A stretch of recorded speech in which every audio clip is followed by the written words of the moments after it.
Sur France Inter, bonsoir Arnaud Bousquet. Bonsoir Marion. Faut-il un gouvernement d'union nationale? C'est la question que vous posez avec tous vos invités. Oui, sans qu'il s'agisse d'un remède miracle, est-ce qu'un gouvernement d'union nationale pourrait permettre de lutter plus efficacement contre le terrorisme?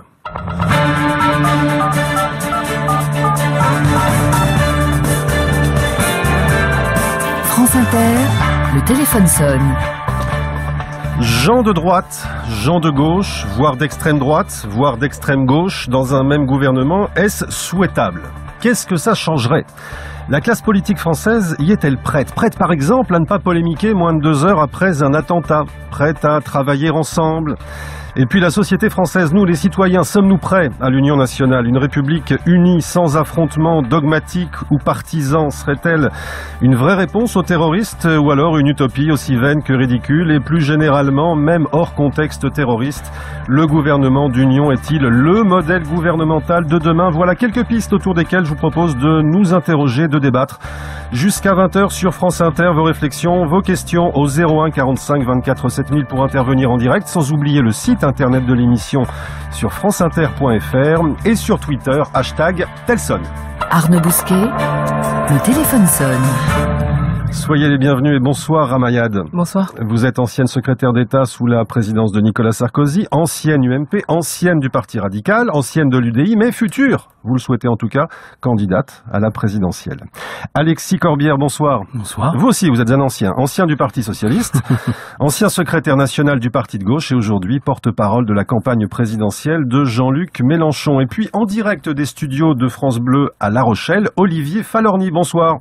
Bonsoir. Vous êtes député de Charente-Maritime, ancien du Parti Socialiste et vous êtes membre de la commission d'enquête parlementaire sur les attentats. Soyez les bienvenus. Soyez également le bienvenu. Jean, vous nous appelez de Vendée et vous avez votre idée sur la question. Vous souhaitez un gouvernement pas tout à fait d'union nationale.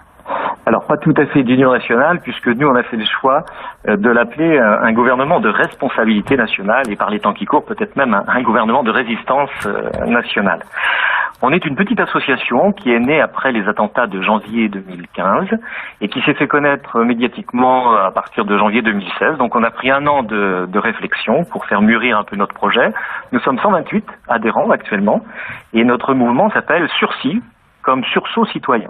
On a un site internet, sursis.fr, donc sursis comme sursaut citoyen, parce qu'on considère aujourd'hui que le temps est venu que les hommes politiques pensent plus au bien commun qu'à leur intérêt personnel ou à l'intérêt du parti politique ou des candidats des futures élections présidentielles. Mais ça, Jean, ça vous est venu indépendamment du contexte terroriste?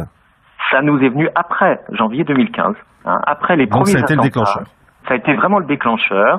On s'est dit comment aujourd'hui des hommes politiques peuvent-ils se chamailler, alors on l'a vu après Nice, c'était pire, mais se chamailler sur il y en avait pas assez, il y en avait trop de policiers ou pas, alors qu'aujourd'hui l'intérêt national suprême, le bien commun, plus que l'intérêt général, c'est la sécurité des Français et c'est redonner confiance. On est convaincu que notre pays a perdu confiance, les hommes politiques ont perdu confiance, les hommes et les femmes politiques, et bien pour redonner confiance, nous, on est d'accord pour que ce soit un gouvernement aujourd'hui de responsabilité nationale. 75% des Français, disent les sondages, sont favorables à cela.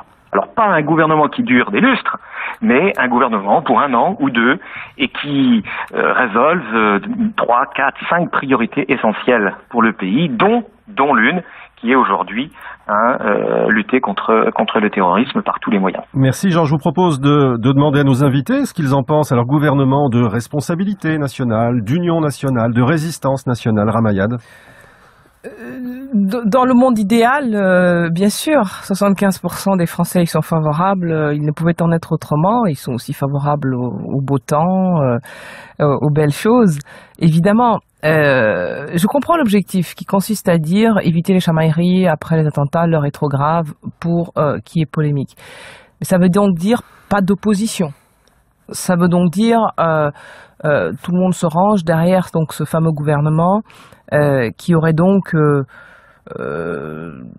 forme d'impunité dans l'action sans qu'il y ait d'opposition démocratique. Je partage l'idéal, mais je suis aussi réaliste. Je pense que nos institutions, ni l'état actuel de la classe politique, ne permettent aujourd'hui de parvenir à un tel objectif. Alors Jean évoquait 75%, moi j'avais 67%. Marquez, c'est déjà pas mal. Dans un sondage IFOP réalisé la semaine dernière pour le Journal du Dimanche, 67% des Français favorables à un gouvernement d'union nationale face au terrorisme. Dans le détail, 71% de les Républicains, 70% des électeurs Front National, 68% des électeurs socialistes et 54% des électeurs Front de gauche. En fait, justement, ce qui est intéressant à travers, c'est aussi, en fait, il y a un soubassement dans cette demande. C'est l'idée qu'il y ait plus d'efficacité, plus de consensus autour des priorités nationales. Ça, on peut l'atteindre autrement que par un gouvernement d'union nationale, je pense. Alexis Corbière. Oui, je crois que ce que veulent beaucoup de gens, c'est un gouvernement efficace. Il y a un sentiment, effectivement, que les élections ne servent pas à grand-chose, qu'on vote pour des camps politiques. On est passé de l'UMP de M. Sarkozy à François Hollande et on a parfois l'impression que c'est la même politique qui continue et ça crée un grand trouble. Bon, et ça, c'est un problème qui crée un dégoût important. Moi, j'observe surtout que lors des élections, il y a une abstention très importante. Et donc, la question, c'est comment on fait retourner au vote des gens qui s'abstiennent. Et donc, les gens, parfois, peuvent, comme ça, dans un moment d'émotion, dire « faudrait que tout le monde se rassemble pour être efficace ». Certes, mais après, il y a le concret. Et notamment des questions économiques. Moi, je suis pas pour être... faut pas mentir, il y a des choix économiques à faire aujourd'hui qui nécessitent, par exemple, est-ce qu'on accepte ou pas les critères d'austérité qu'aujourd'hui, ce que j'appelle d'austérité, c'est les critères budgétaires de l'Union européenne qui disent pas plus de 3% de déficit public. Moi, je pense que c'est une mauvaise chose, qui a des conséquences négatives. Est-ce qu'on est pour ou contre, par exemple, ce qui a été fait dernièrement par le gouvernement, qui accorde 40 milliards de crédits et d'impôts à des grandes entreprises qui n'en ont pas besoin, bon, je prends là des exemples, je pourrais continuer sur des choix économiques qui sont des clés pour répondre après à des questions très concrètes, notamment sur les questions de sécurité. Alors une fois que j'ai dit ça, je comprends très bien que les gens en ont assez des polémiques stériles, notamment des commentaires qu'on a pu entendre de la part de gens qui avaient des responsabilités, qui n'ont pas montré une grande efficacité pour lutter contre la délinquance ou même contre le terrorisme, et qui d'un seul coup, dans la chaleur d'événements dramatiques, viennent nous dire qu'eux, ils auraient réglé les problèmes. Ça crée un sentiment de dégoût. Mais en même temps, la République, c'est la confrontation d'idées, et c'est le peuple souverain qui tranche ces questions, à condition qu'il ait entre les mains des éléments pour vraiment faire des choix importants. Et bien souvent dans le débat, ces choix ne sont pas suffisamment présentés. Donc c'est ça que les forces politiques, qu'un homme comme Jean-Luc Mélenchon, on accepte l'idée qu'on est conflictuel sur des questions, qu'on ne va pas dans le sens général, qu'on considère que des choix radicalement de rupture avec ce qui a été fait doivent être portés. Ça c'est une chose. Mais c'est pas grave, c'est pas pour autant que la République est divisée. Ah mais attendez, il faut rassembler le peuple. Moi je pense qu'il faut fédérer le peuple, mais il y a une chose qui est, je termine là-dessus, la division artificielle entre partis parfois ne reflète pas des divisions qui peuvent exister au sein du peuple. Moi je comprends que sur les questions de sécurité, le peuple ne veut pas de polémique stérile et veut qu'on soit unis pour être efficace. Après, pour diriger le pays, je termine, je fais un distinguo entre l'unité nationale et l'union nationale. L'union nationale, c'est un programme politique avec lequel je suis en radical désaccord, qui consiste à dire qu'on va tous se rassembler sur une même politique économique, et ça c'est une tyrannie en fait. Ça n'existe pas. Après, l'unité nationale sur des questions ponctuelles, notamment sur des questions de sécurité ou même sur d'autres questions, sur la laïcité, par exemple. Ça, on y reviendra à l'unité nationale parce que même l'unité nationale, elle est de plus en plus difficile à obtenir, attentat après attentat. On verra, tout dépend du contenu que l'on y met. Olivier Falorni, député de Charente-Maritime, ce gouvernement d'union nationale, est-ce que vous y croyez? Est-ce que vous le souhaitez? Eh bien oui, je le souhaite, contrairement, semble-t-il, à Alexis Corbière et Ramayad. Je pense que l'union nationale est un impératif aujourd'hui. Ça n'est plus une possibilité, c'est une nécessité. Et non, l'union nationale n'est pas une tyrannie. C'est l'union sacrée de 14-18 autour de Clémenceau. C'est le Conseil national de la résistance autour du général de Gaulle. Alors vous me direz, aujourd'hui, nous n'avons probablement pas ni Clémenceau ni de Gaulle. Mais dans les moments clés de l'histoire de France, dans les moments difficiles, eh bien, les Français ont su se retrouver. C'est le magnifique poème d'Aragon, la rose et le réséda.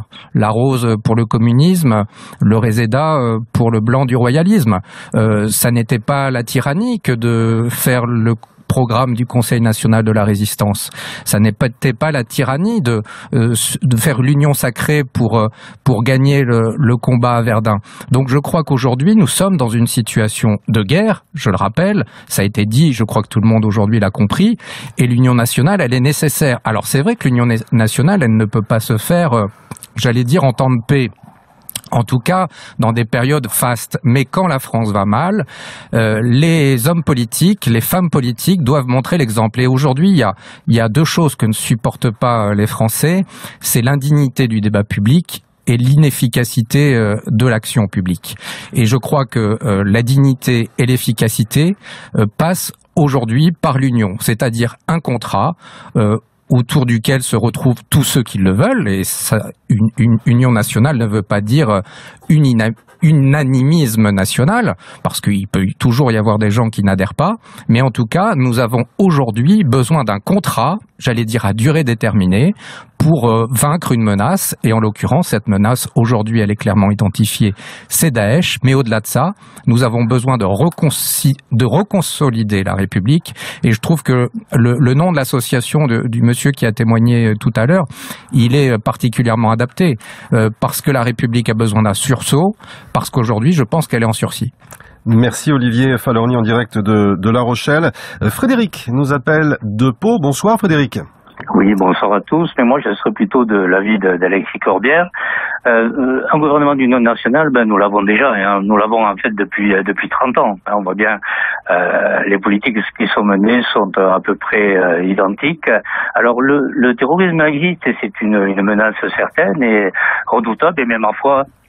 Tous les gouvernements actuels, qu'ils soient de droite et de gauche, je crois, luttent avec bonne volonté, avec l'efficacité maximum sur les conséquences, hein, c'est-à-dire sur les causes visibles, c'est-à-dire on fait travailler la police et le renseignement généraux plus ou moins bien, mais on le fait, mais les véritables causes ne sont pas là. Le dernier intervenant a dit qu'on était en guerre. C'est vrai, on est en guerre, mais on est surtout en guerre économique. Depuis une trentaine d'années d'État, c'est-à-dire qu'on a renoncé, les États ont renoncé à mener des politiques avec un seul but. Tout a été abandonné pour un seul but, celui du profit à court terme pour des retombées éventuelles. On l'a vu en politique, disons, internationale avec les conflits en Irak et en Libye qui ont été des véritables catastrophes. Alors je crois qu'il faut pas du tout un gouvernement d'union nationale, absolument pas. À mon avis, il faut un gouvernement très orienté, qui mène une politique différente. L'ennemi, c'est ma finance, c'était une très bonne analyse. Malheureusement, elle a été suivie d'aucun effet. Donc, il faut au niveau national... Analyse de François Hollande. Exactement. Comme au niveau international, il faut une politique carrément axée. Vous aurez compris que je suis plutôt vers une politique réellement à gauche et humaniste et de partage plutôt que de prédation et de concurrence. Je rappelle que le terrorisme n'est pas notre seul ennemi, qu'il faut pas oublier que le chômage tue entre 15 et 20 000 personnes par an, hein, qu'il y a une crise écologique extraordinairement grave qui nous attend, et que, ma foi, si le terrorisme actuellement est simplement une occasion pour les politiciens de faire des petites phrases pour les élections à venir, je trouve ça dramatique. Donc pas d'union nationale, mais une politique carrément axée à l'inverse de ce qui se fait depuis 30 ans. Merci Frédéric. Frédéric qui nous dit que ça fait 30 ans qu'il y a déjà des gouvernements d'union nationale. Ramayad, quand vous appartenez à un gouvernement nommé par Nicolas Sarkozy, gouvernement dans lequel on trouve Bernard Kouchner, Jean-Pierre Jouyet, Martin Hirsch, c'est un début d'union nationale à vos yeux ? Ou c'est du marketing ? C'était des ralliements individuels, puisque derrière il n'y avait pas un accord politique avec les partis dont ils sont issus, c'est-à-dire majoritairement le Parti socialiste. Donc on n'était pas encore dans cette configuration. Effectivement, je suis d'accord avec ce qu'a dit le monsieur, à savoir que cela fait 30 ans en effet que les gouvernements se succèdent et mènent à peu près la même politique entre un parti socialiste qui est devenu social-démocrate, qui fait d'ailleurs l'inverse de ce qu'il promet en campagne. On l'a vu avec l'ennemi, la finance et l'ennemi, puis ensuite, on sait qu'il finit par choisir un ministre des Finances de l'économie qui vient de la finance. Et puis la droite aussi qui n'ose pas non plus et qui finit par faire une espèce d'UMP light. Bon, bref, tout ça donne le sentiment aux Français que l'alternance n'est pas vraiment une alternance, que les choix ne sont pas tranchés. Et moi, je crois aux choix tranchés, c'est-à-dire que on vote pour un projet politique clair. Et c'est justement le flou, le manque de clarté, les promesses non tenues qui conduisent à ce désarroi des Français. Parce que cette demande de gouvernement national, j'y vois plus la manifestation d'un désarroi, voire même d'une désespérance politique. Et je dirais plutôt que les Français ont besoin aujourd'hui de se reconnaître dans un gouvernement et pour cela d'être qu'il y ait plus de participation citoyenne. Ça veut donc dire, quand on dit il faut lutter contre l'abstention, etc., il faut le faire concrètement. Ça veut dire reconnaissance du vote blanc, ça veut dire inscription automatique sur liste électorale, ça veut dire que quand on parle de cumul des mandats, c'est aussi dans le temps. Ça veut dire qu'on abolit certains privilèges liés à l'activité parlementaire, faut le dire, par rapport à ce que vivent les élus ruraux, par exemple des toutes petites communes rurales, c'est une tragédie. Ça veut dire tout ça. Et je crois que c'est ça que demandent les Français, plutôt qu'un vaste consensus mou entre personnalités de bonne volonté, certes, mais qui au fond, depuis 30 ans, font un petit peu la même chose. Je crois que par exemple sur la laïcité, non, on peut pas mettre tout le monde dans une même pièce parce qu'ils ne pensent pas la même chose. Sur l'économie non plus, sur l'école, la vision de l'école, elle est pas unanime. Donc moi je voudrais, pour qu'on soit clair, que chaque gouvernement élu mette en œuvre la politique pour laquelle il a été élu. Je vais revenir à la question d'aujourd'hui, assez important de savoir si face au terrorisme, il y a une politique de droite et une politique de gauche, ou si, quand on est en situation de gouverner, gauche comme droite font exactement la même chose, c'est-à-dire ce qu'ils peuvent. Je voudrais vous entendre là-dessus, Alexis Corbière. Vaste sujet. Il y a toujours des politiques différentes. C'est impossible d'imaginer que il y a toujours des réponses qui seraient semblables. Même si après il y a une urgence dans laquelle des services de police doivent empêcher que des criminels passent à l'acte, c'est une évidence. Mais il y a une vision aussi de la société, d'un point de vue géopolitique ou même national, qui peut amener certaines choses. Ça c'est un premier élément. Moi je voudrais insister sur le fait que dans notre débat, et on avance, moi j'évoquais tout à l'heure la notion de tyrannie, c'est l'idée qu'il y aurait, parce que derrière l'idée de l'union nationale, c'est l'idée d'une seule politique économique qui rassemble tout le monde, qui serait celle de ce que j'appelle, moi, à ce micro, de manière provocatrice, mais j'assume le mot, d'une oligarchie qui est demandée que c'est la même politique et qui crée un désarroi très fort dans le pays. C'est surtout pas ça qu'il faut.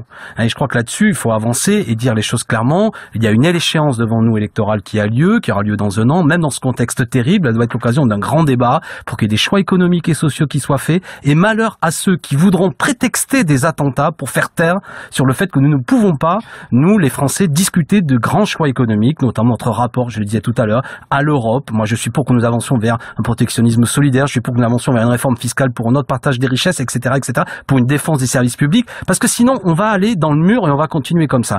Par exemple, Olivier Falorni voulait polémiquer avec moi, et je le dis gentiment en disant que nous sommes en guerre, mais précisément il rappelait 14-18, mais les 6 premiers mois de 14-18, le Parlement ne se réunit même pas. Donc l'historien Falorni que je connais, qui est prof d'histoire comme moi, j'espère que c'est pas ça le modèle qu'il propose, qu'au nom du fait qu'il y aurait des attentats, le Parlement ne se réunit même plus. C'est tout l'inverse qu'il faut faire. Plus que jamais, il faut débattre. La Ve République et son caractère autoritaire est scandaleux. Je n'oublie pas que malgré les attentats, il y a une loi scandaleuse qui concerne des millions de salariés qui s'appelle la loi El Khomri, qui a été votée par le 49-3, dans lequel la représentation parlementaire a été piétinée. Et je termine sur une chose aussi.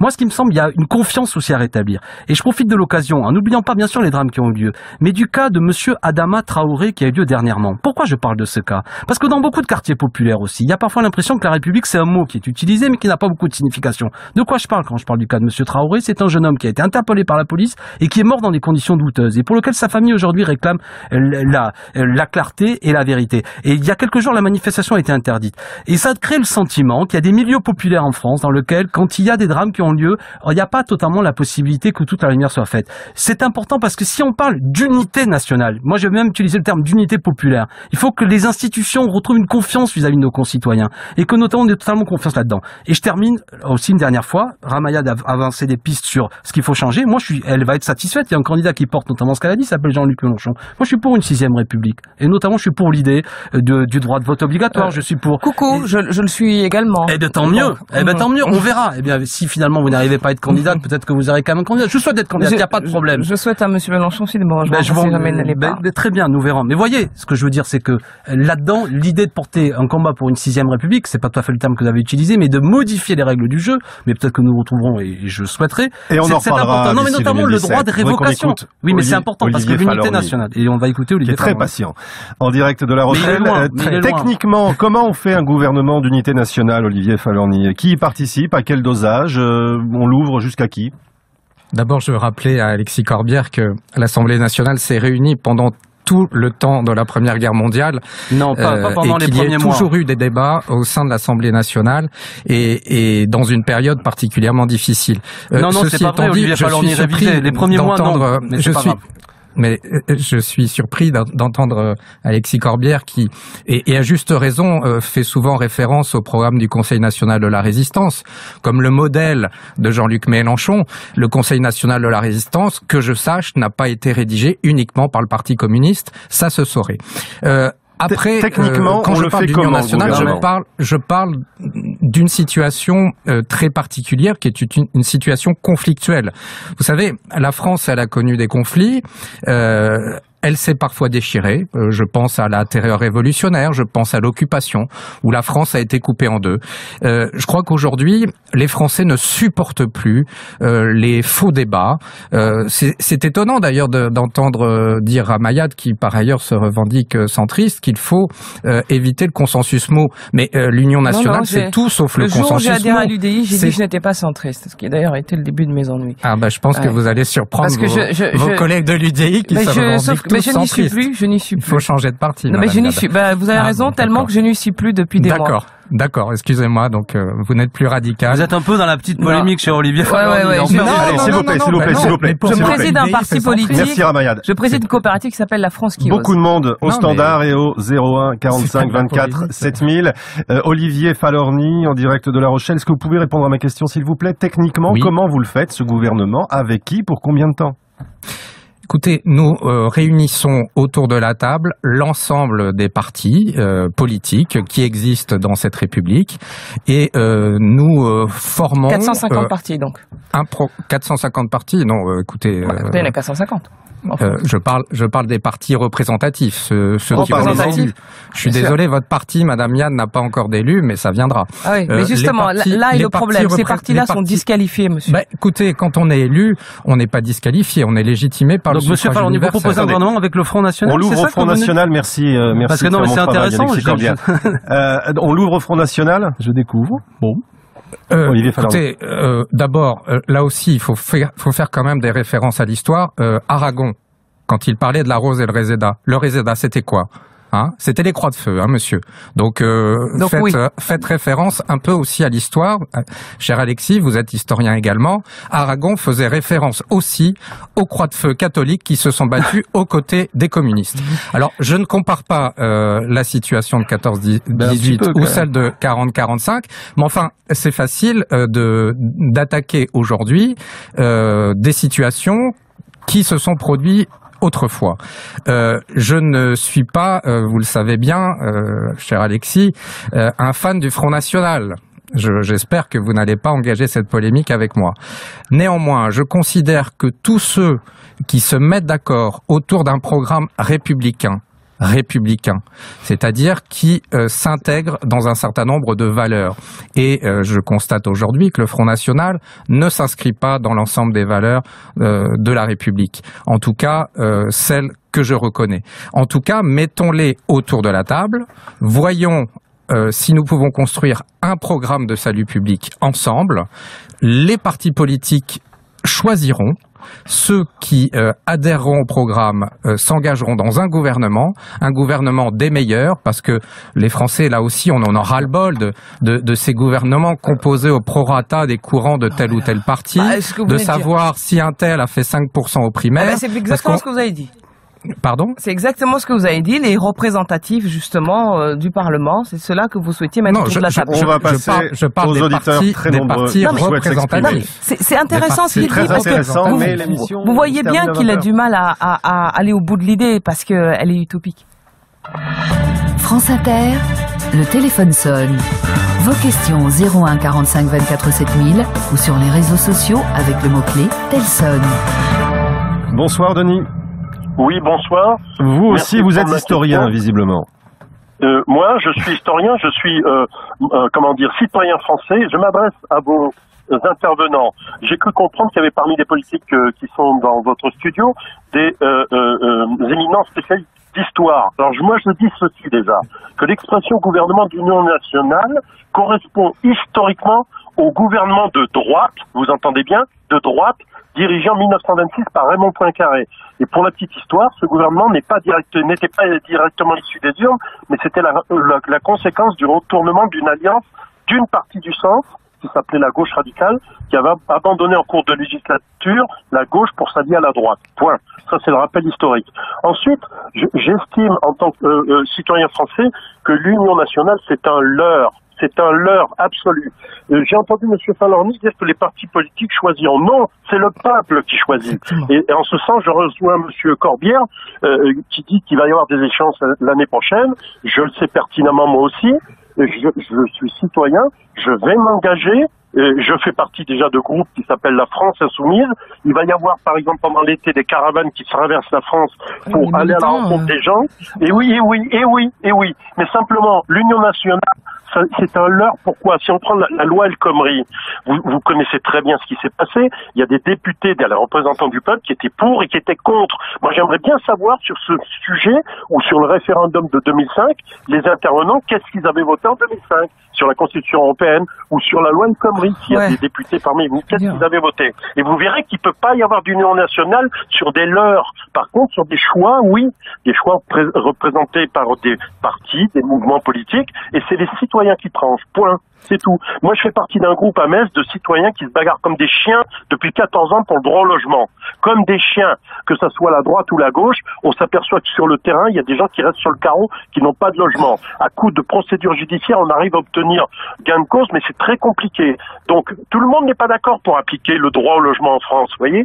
Je termine ça. Moi, j'aimerais bien savoir ce que pensent vos intervenants sur par exemple, leur vote sur ce qui a été en 2005, le référendum, et sur la loi El Khomri. Voilà. Comment ils se positionnent? Merci. Très rapidement, tous les trois. Mayad, allez-y, mais vraiment juste un mot. Sérieux, il y a deux intervenants, ils sont militants du Front de gauche qui interviennent, c'est un peu, si, enfin, de parti de gauche, répondez-lui, de Mélenchon, en tout cas, c'est un peu étrange, mais bon, mais c'est un peu étrange. Très bien. J'aurais dû appeler les militants de la France qui ose pour qu'ils viennent aussi intervenir. Mais, non, j'ai voté non à la constitution au référendum de 2005. Donc, avec moi, vous aurez du mal à me mettre dans les clivages traditionnels.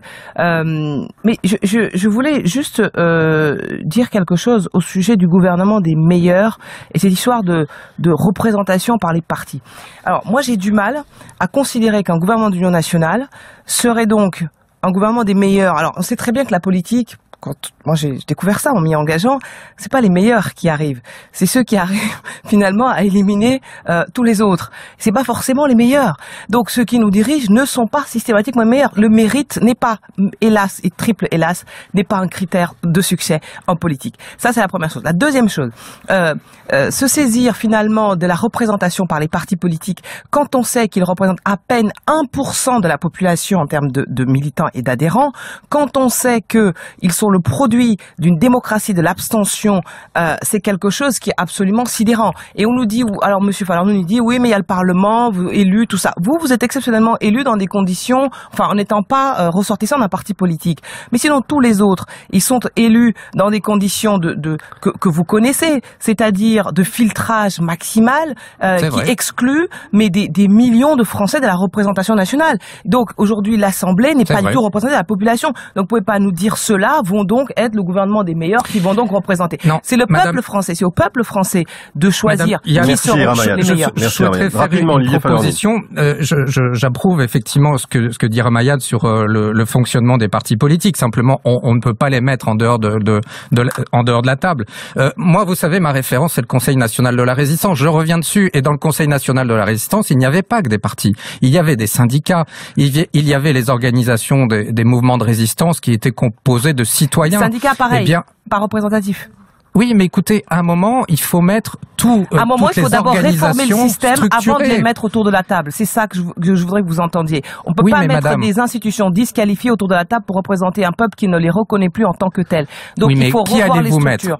Bien sûr qu'on va revoir les structures, mais ça ne peut se faire que dans le cadre d'une union nationale. Parce que sinon, on va en rester à cet affrontement bipolaire ou tripolaire qui amène 50% des gens à ne plus voter.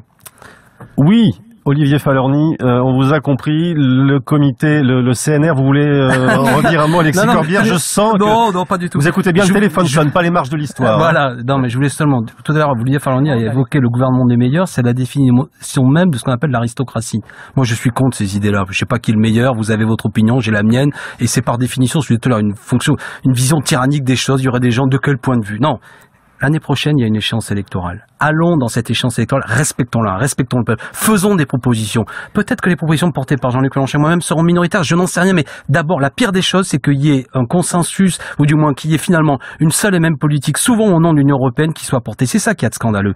Et je voudrais aussi, vu que Olivier Falorni 4 fois nous répète le CNR, mais le CNR, précisément ce gouvernement actuellement, que M. Falorni soutient aussi au Parlement, remet en cause des grandes conquêtes du CNR. C'est ça, au bout d'un moment, il faut sortir, parce que les références historiques, elles nous rendent fous les uns les autres. Moi, je suis pour que le peuple se refonde. Vous que moi, hein. Non, mais vous, parce que ça ne veut rien dire. Parce que, mais non, laissez-moi terminer. Le programme du CNR, ça veut dire quelque chose. Mais vous le piétinez. Mais François Hollande le piétine actuellement Emmanuel Valls. Donc, s'il vous plaît, de grâce. Mais je termine sur une chose. Moi, ce que je propose, c'est refondons-nous. Si Jean-Luc Mélenchon est élu, il convoquerait une assemblée constituante. C'est important, cette idée. Je pense que la Ve République est à bout de souffle. Pour toute une série d'arguments qui ont été donnés. Et par des partis aujourd'hui qui ne représentent plus rien. Le Parlement européen est une vision déformée du peuple. Seulement, des formations politiques PS et l'UMP, aujourd'hui les Républicains, représentent à peine 40-45% des électeurs et ont 85% de la représentation nationale. Vous avez au Parlement des élus qui représentent à peine 20% du corps électoral. Cette Ve République doit être abolie. Je propose qu'il y ait une assemblée constituante et que nous définissions ensemble que le peuple se refonde dans une Sixième République. C'est fondamental parce que là, on pourra rassembler le peuple. On pourra éviter des divisions artificielles. C'est important. Et je crois que c'est ça qui est au cœur. Les gens ne veulent plus de divisions artificielles. Absolument. Et ne veulent plus que des partis politiques. Mais non, on n'est pas d'accord, Olivier Falorni, parce que ce que vous proposez, c'est de réunir autour d'une table des partis politiques, y compris le Front National, ce qui est quand même assez sidérant, pour trouver, je ne sais quoi. Moi, je dis qu'il y a des choses. Ne dites pas je répète, ça sera après 2017 de toute façon. Non, mais c'est au cœur du débat à l'heure actuelle, y compris sur des questions fondamentales qui nous touchent. Hervé nous attend à Brive-la-Gaillarde. Bonsoir Hervé. Oui, bonsoir. On est trop près de 2017 selon vous, hein. On est trop près de 2017. Mais je suis effaré d'entendre Madame Ramayad, d'entendre la personne qui est avec Jean-Luc Mélenchon. Je suis d'abord effaré de l'aveuglement d'entendre des personnes dire non, les Françaises, c'est pas l'Union nationale qui veulent, malgré qu'il y ait 60 ou 80%, peut-être bientôt. Non, c'est de l'efficacité. Et en fait, je suis scandalisé par ces postures politiciennes, en particulier effectivement en perspective de cette élection de 2017, où chacun finalement, qu'est-ce qu'on entend? On entend les uns les autres dire, sauf monsieur le député de Charente, ou je sais plus où, et un de vos participants, dire finalement, en fait ce qu'ils disent c'est nous qui avons la solution, votez pour nous, et c'est vraiment ça, c'est encore une guerre politicienne. Ils ne se rendent pas compte qu'on en est dans une autre guerre, et je veux dire, c'est incroyable d'entendre que des partis politiques avec des gens qui sont énarques, qui sont spécialistes, qui sont a priori savants dans tel domaine, ne peuvent pas se mettre d'accord ensemble. Ils ne peuvent pas se mettre ensemble malgré leur qualité pour trouver des solutions. C'est de la surdité totale, et effectivement, si ça continue ainsi, je veux dire, les Français n'ont déjà plus trop confiance aux politiques, alors là, c'est vraiment trop. Voilà ce que je voulais dire. Alors, juste Ramayad souhaite vous répondre rapidement, puis nous partirons dans les Bouches-du-Rhône où nous attend Marine. Je pense que les Français ne sont plus croyants mais pratiquants. C'est-à-dire que ce que vous venez de dire sur les clivages, moi je l'exerce. Hein. J'ai créé une coopérative politique avec des formations citoyennes, politiques, de droite, de gauche, indépendants, ce qui me permet aujourd'hui d'être dans une candidature totalement indépendante.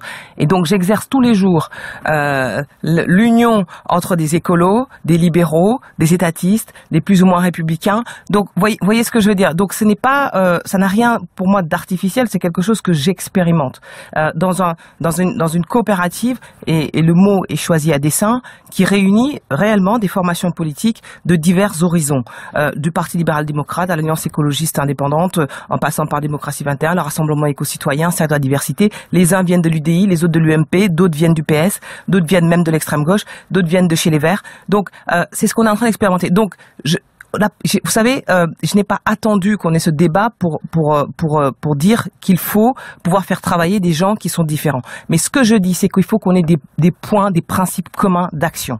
Parce qu'il faut un minimum de principes communs d'action. Sinon, c'est le bazar. Sinon, c'est le bordel. Sinon, ça va tirer à U et à Dia. Sinon, du jour au lendemain, ce gouvernement, il sera renversé d'une manière ou d'une autre, parce que de l'intérieur, parce que personne ne sera jamais d'accord. Mais il faut des principes communs. Et les nôtres, c'est la refondation démocratique du pays, d'un côté, et l'installation d'une société de la coopération, où on passe d'un État-providence à une société-providence, qui respecte davantage les associations, les entreprises, les créateurs, bref, tous ceux qui, avec leur énergie et leur bout de ficelle au quotidien, font avancer le pays. Donc c'est ce que je dis. En gouvernement d'union nationale, ce n'est pas efficace si on n'a pas ces principes communs d'action. Un minimum d'accord. Marina, bonsoir.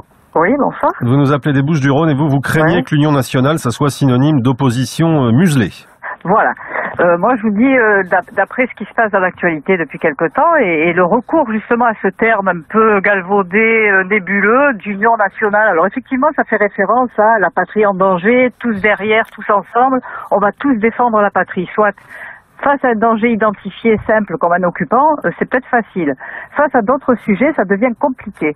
Ça devient compliqué dans le sens où on nous dit en fait union nationale derrice le gouvernement en place.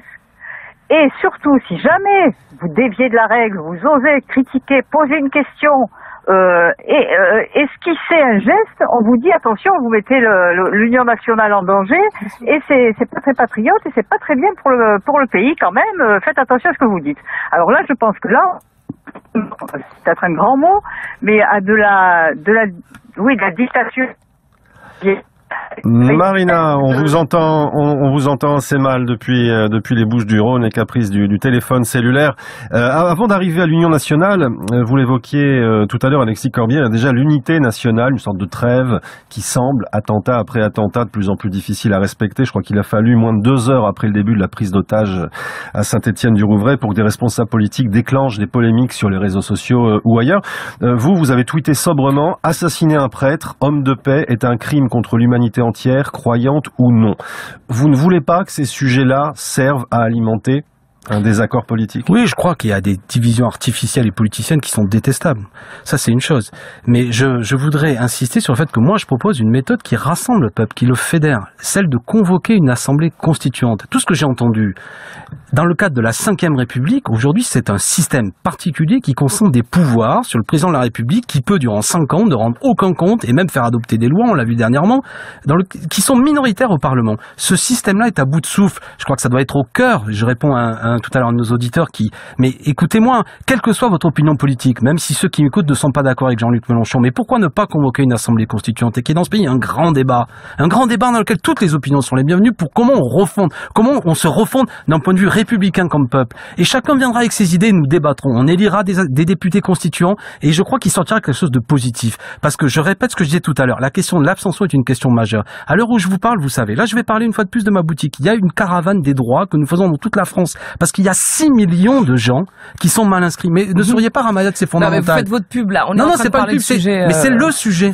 C'est que c'est dans l'angle mort de beaucoup de commentaires sur le fait qu'aujourd'hui, il y a 3 millions de gens qui sont pas inscrits sur la liste électorale et il y a près de 6 millions de mal inscrits. Non, mais on peut discuter pendant des heures qu'il faut le gouvernement de CNR s'envoyer des références historiques. Si on voit pas ce que je disais tout à l'heure, qu'il y a des choses qui sont des mots creux, que pour toute une série de gens, qu'on ne va plus voter, que vous avez des gens qui sont élus, qui viennent parader. Je parle pas de vous, Ramayad, laissez-moi terminer. Mais qui viennent parader. Vous avez beaucoup parlé, mais qui viennent parader en disant, alors qu'en fait, ils ne seront élus par quasiment 30 à 20% du corps électoral. Moi, je serais pour une 6e République dans laquelle, si vous n'êtes pas élu avec plus de 40 ou 50% du corps électoral, vous n'êtes pas représentatif.